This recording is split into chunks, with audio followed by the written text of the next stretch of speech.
ஏடிஎம்மில் எவ்வளோ எடுக்கலாம் அப்படின்னு சொன்னீங்கன்னா மேக்ஸிமம் 2000 வரைக்கும் ஒரு நாளைக்கு எடுக்கலாங்க.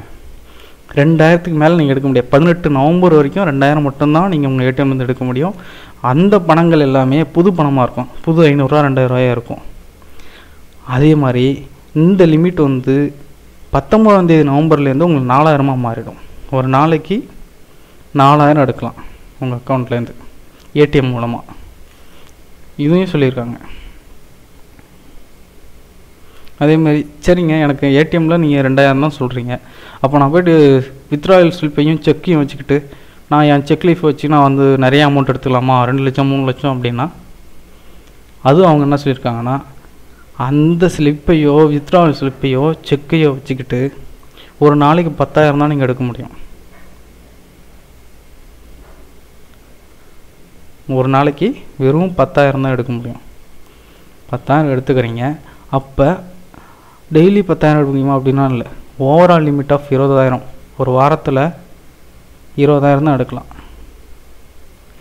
இது வந்து இந்த 20,000 எப்படின்னா நீங்கள் ஏடிஎம்மில் எடுத்ததும் சேர்த்து இதையும் சேர்த்து பேங்க்கில் இருக்கிறது எல்லாத்தையும் சேர்த்து 20,000 எடுக்கலாம். இது வந்து நவம்பர் 24 வரைக்கும் தான் இப்படி. அதுக்கப்புறம் இது மாறிடும். அதையும் அவங்க சொல்லியிருக்காங்க. அடுத்தது specific bank notes can be deposit machines. இந்த ஸ்பெசிஃபைடு பேங்க் நோட்ஸ்ன்றது பழைய நோட்டை தான் குறிக்குது. இதுக்கு இந்த பழைய நோட்டுகளுக்கான ஆங்கில வார்த்தை வந்து ஆர்பிஐயில் ஸ்பெசிஃபைடு பேங்க் நோட்ஸ் அப்படின்னு கொடுத்துருக்காங்க. இது வந்து நம்ம நார்மலாக இப்போ இருக்கிற பேங்க்கில் வந்து சில பேங்க்கில் வந்து பல பேங்க்லேயே இருக்குது, டெபாசிட் பண்ணுற மிஷினில் வச்சு நீங்கள் டெபாசிட் பண்ணலாம். அதையும் அவங்க சொல்லியிருக்காங்க. இந்த ஸ்கீம் வந்து 30 டிசம்பர் 2016 பழைய நோட்டை மாத்திர எக்ஸ்சேஞ்ச் பண்ணுற அந்த ஸ்கீம் வந்து முடியுது.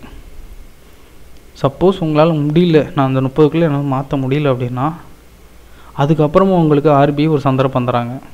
எப்போ வரைக்கும்னா மார்ச் வரைக்கும், அதாவது 2017 மார்ச்.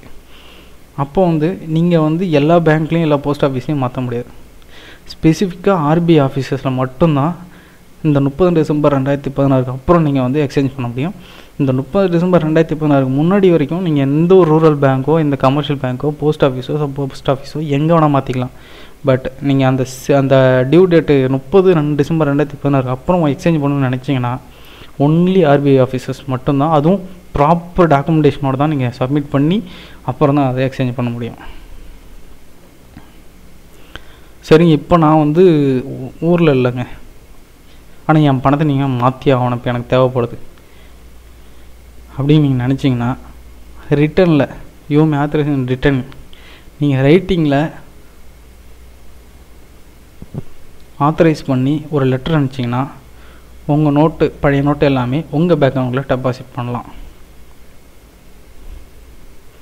எப்படின்னா அது ஒரு லெட்டரில் இன்றைக்கி நான் எவ்வளோ வசதிகள் இருக்குது, நீங்கள் எழுதி அங்கேருந்து போஸ்ட் பண்ணி அந்த ஆத்தரைசேஷன் லெட்டர் உங்கள் ரெப்ரசன்டேட்டிவ் வச்சு பேங்க்கில் கொடுத்து உங்கள் பேங்க் அக்கௌண்ட்டில் அந்த அமௌண்ட்டை டெபாசிட் பண்ணிக்கலாம்.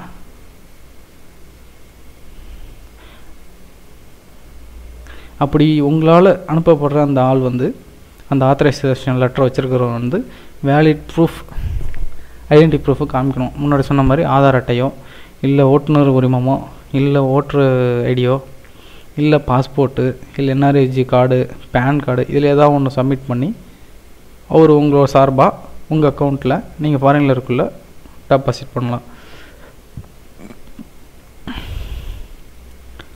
இன்னொன்று ஆர்பிஐ என்ன சொல்லியிருக்குன்னா, நீங்கள் வந்து இந்த ஸ்பெசிஃபிக் பேங்க் நோட்ஸ், அதாவது பழைய நோட்டுக்கு 1000 வரையும் வச்சுக்கிட்டு நீங்கள் ஹாஸ்பிட்டலில் ஒரு சார்ஜஸ், கவர்மெண்ட் ஹாஸ்பிட்டலில் இல்லை கவர்மெண்ட் பஸ்ஸில் இல்லை ரயில்வே ஸ்டேஷனில், அதாவது ட்ரெயினுக்கு இல்லை ஏர்போர்ட்டில் ஏர் டிக்கெட்டுக்கு, இதுக்கு 72 மணி நேரம் வரைக்கும் யூஸ் பண்ணிக்கலாம் அப்படிங்குது. அதாவது நேற்று சொல்லியிருக்காங்க, நேற்று நைட்டு 9ஆம் தேதி நைட்டு அறிவிச்சிருக்காங்க. அதுலேருந்து 72 மணி நேரத்து வரைக்கும் நீங்கள் இது மாதிரி யூஸ் பண்ணிக்கலாம்னு ஆர்பிஐ சொல்லியிருக்கு. இருந்தாலும் சில இடங்களில் பொதுமக்கள் ரயில்வே ஸ்டேஷனில் டிக்கெட்டுக்கு 500 1000 அக்செப்ட் பண்ணல, ஹோட்டலில் அக்செப்ட் பண்ணல, பஸ்ஸுலேயும் அக்செப்ட் பண்ணல, ஹாஸ்பிட்டல்லையும் அக்செப்ட் பண்ணல அப்படின்னு சொல்கிறாங்க. அது எந்த அளவுக்கு உண்மைன்னு தெரியல. அடுத்து பார்த்திங்கன்னா இதில் சொல்லியிருக்க எல்லாத்துக்குமே வந்து மேக்ஸிமம் உங்கள் ரெப்ரசன்டேட்டிவாக இருக்கட்டும் இல்லை நீங்களாக இருக்கட்டும் உங்களோட அடையாள அட்டையை எடுத்துகிட்டே போகணும் கண்டிப்பாக.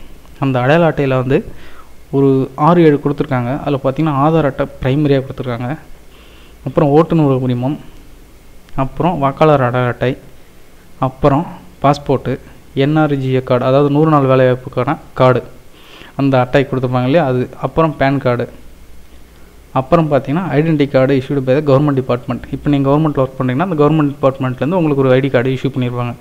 அது இல்லை அப்படின்னா பேங்க்கில் வேலை பார்க்குறீங்க இல்லை பெல்லில் வேலை பார்க்குறீங்கன்னா அங்கே ஒரு ஐடி கார்டு கொடுத்துருப்பாங்க. அது இதை சப்மிட் பண்ணால் அவங்க அக்செப்ட் பண்ணிவிட்டு எக்ஸ்சேஞ்ச் பண்ணுவாங்க.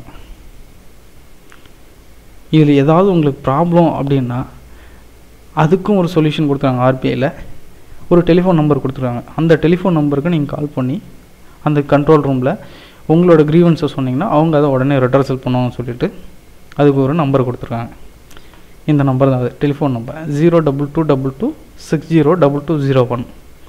இன்னொரு நம்பர் வந்து 02222602944.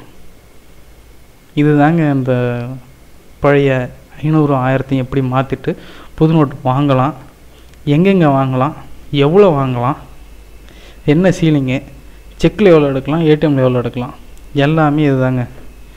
இதுக்கு மேலே ஒன்றும் இதில் புதுசாகவோ இல்லை விடுபட்டதோ எதுவுமே இல்லைன்னு நினைக்கிறேன் சொல்ல வேண்டியது.